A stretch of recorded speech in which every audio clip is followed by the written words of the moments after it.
Well, given the propers for the day and some of the topics that it approaches, they approach, I'm going to do something rather unusual in Episcopal churches. I'm going to talk about sin. I don't do it very often, but it just seems appropriate. And sin is a topic that actually is a troubling one for Christians. We don't quite know what to do with it.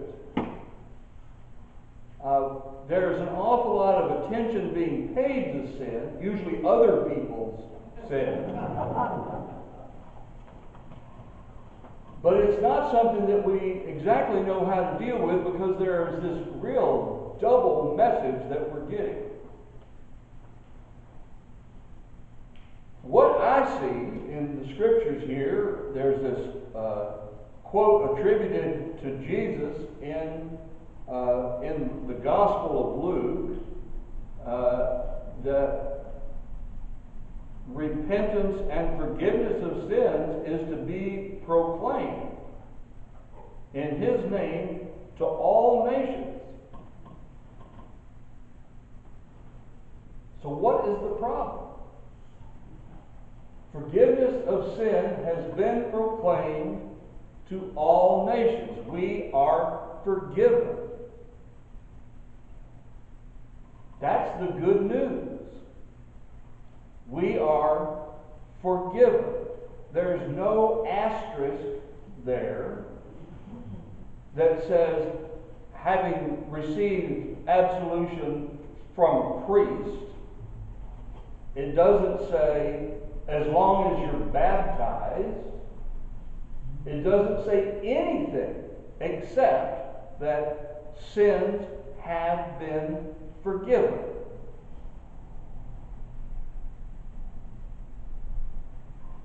Much of our attention to sin is actually attention to sins, to the acts, the thoughts, the words.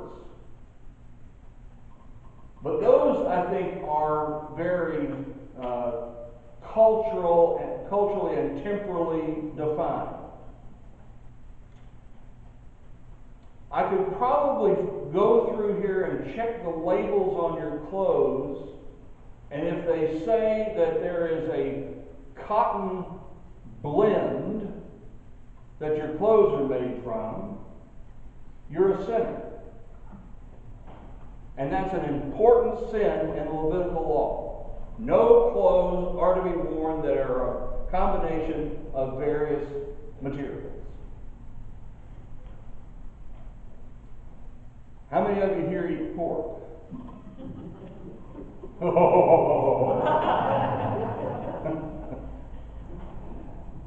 No chance. How many of you failed to wash your hands, let's say in the last week, before you ate? Big deal. How many of you might go home and work in the garden? Or did it yesterday? Did you do any work between sundown Friday and sundown yesterday? If you did anything at all, that's one of the 10 Commandments. You just failed to honor the Sabbath. So you're done for. Except that Jesus sent the people out to proclaim the forgiveness of sins. My point is that the sins are usually culture bound. They're things that a culture, in a particular time, in a particular place, says are bad things to do. And almost the entirety of Levitical law is completely ignored by Christians. It's all but completely ignored by Jews. Because it's not those particular acts that Jesus was concerned about, because he was a sinner. He healed on the Sabbath. He broke bread with prostitutes, with the unclean, basically, the ritually unclean. He was a sinner in that context. When I took my catechism class in 1958, I think, what the priest told us was that sin is what is separation from God and separation from one another. And that it was those acts that were the motivation for that separation. They were the impetus for that separation. And it wasn't the acts that was the problem, but the separation.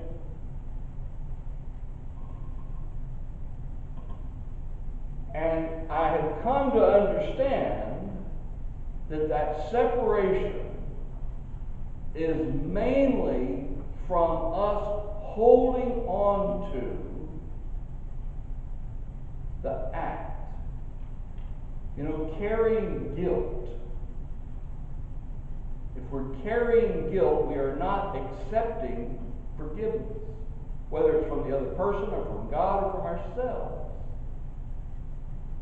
And that keeps us in that state of separation from other people and from God. It's like pulling a bag over our head or something. It's a separation. And we start to incorporate that stuff, those acts, into our very identity. We carry it almost like a red badge of courage or a red badge of sinfulness. I'm a sinner. Our liturgies often, remember back, those of you who remember the 1928 prayer book, when we refer to ourselves as miserable offenders. That's our identity, miserable offender. Where's the forgiveness in that? It seems to me that we reject God's forgiveness and hold on to that identity as a miserable offender, as a sinner. And what that does is create a barrier between us and our ability to fully engage with the divine, fully engage with one another, to fully engage. We've painted ourselves into a corner. And until such time as we are able to let go of the grasp that we have on those acts and thoughts and words, we're going to maintain that role. We will never be in communion, in true communion with God and one another, as long as we're holding on to that stuff.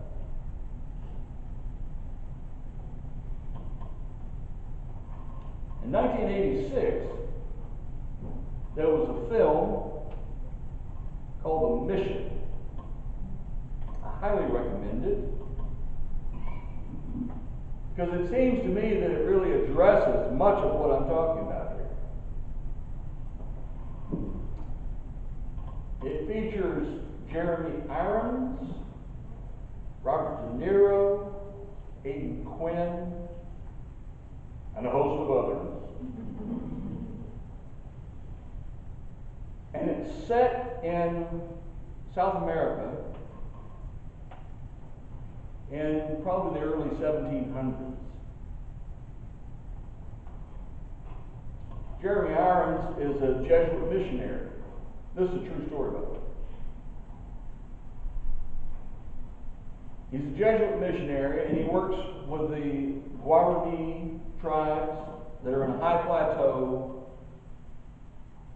And there is a community that he has built in which which the Guarani are gathered, and they're a religious community, and he's there because they are being preyed upon by slavers, one of whom is Robert De Niro,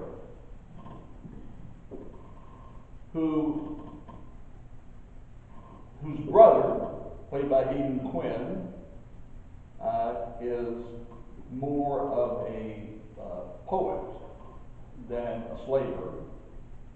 Not surprising with those characters. Robert De Niro, strangely enough, is this really bad dude. Unlike any other role he's ever taken. And while he's out on a slaving expedition, his fiancée and his brother have an affair. They fall in love. And he comes back unexpectedly, and of course, catches them together. And in the ensuing explosion of emotion, he pulls out his sword and challenges his brother. They have a sword fight and he kills him. Right there. And is immediately like remorseful unto death. He goes into such a decline that he is essentially trying to will himself to die. He's not eating, he's just sitting, staring, with tears running down his face. I mean, he just falls apart. And he will not accept, even though there's confession, there's absolution, he will not accept forgiveness. And eventually, the Jeremy Irons character shows up and convinces him to go with him up into the highlands to be with the Guarani. And it's been a long time since I saw the film. Somehow there is a transition where he agrees to go. He convinces him to go. But for him to go, there's a little thing called a penance that he needs to do. And what he has De Niro do is take his armor and his weapons and put them in a big net with a rope around it. And he has to drag it behind him. Which I think is a beautiful metaphor for what I've been describing. And he keeps dragging it, and then they get to the place, to the escarpment, where the waterfall is, and beside the waterfall is the trail that goes up to the top of the plateau, of the escarpment. And he's got to drag all this gear with him. And he climbs, and he climbs, and he falls, and he loses his grip, and he has to go back and get it, and bring it back with him, and it's just this incredible scene of his struggle. It's like Sisyphus. And eventually, he reaches the point where he can no longer, he just comes undone. He's finally just sobbing and shaking, and he's still struggling to try to bring all these weapons and armor with him. And Jeremy Irons walks over with a knife and cuts the rope and boom, boom, boom, boom, boom. Releases it. And he's free. He's free. He has been released from all of this guilt and shame that he was carrying around, much like we do. And that the way that he was able to be free, to be redeemed, was by letting go of this self-imposed guilt and shame. He had to let go, as we have to let go. until such time as we are willing and able to let go of our grip, not sin's grip on us, our grip on it. Holding on to sometimes our greatest shame, our greatest burdens, and we will hold on to them till death do us part.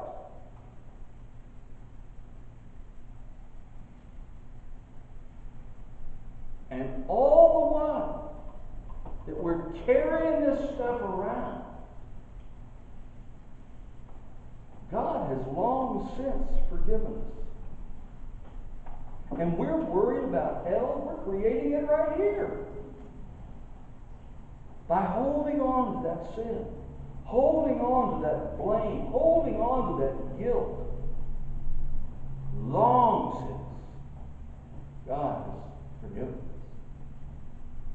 Long since. So it seems to me that what we are about when we say we want to follow Jesus,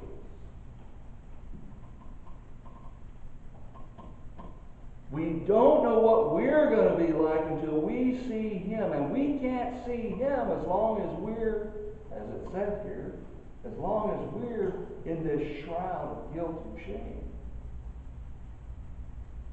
But we will be resurrected. We will receive new life when we let go of all that stuff, all of that guilt and shame. So for us to follow Jesus is a path of liberation. Liberation from all of that. That's the purity that's discussed. If we want to become pure like Jesus, that's how we do it. Jesus did things that were considered sinful, but He was not separated from God and humanity. He had let go of all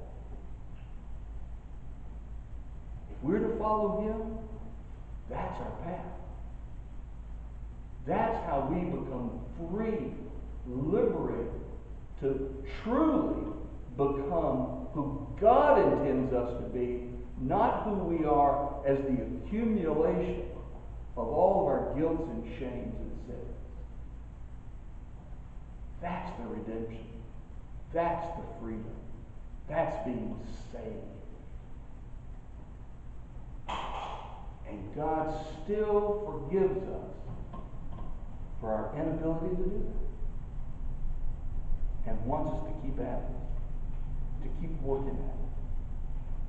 To keep coming to this altar and receiving that sacrament. Keep going through confessions and receiving. It's not at this moment, okay, you weren't forgiven now, but as soon as I do my little hand thing, oh, now you're forgiven? No, it's just it's a reminder. You've been forgiven forever. We have to do those things to keep instilling that idea in us to let go. So, let go.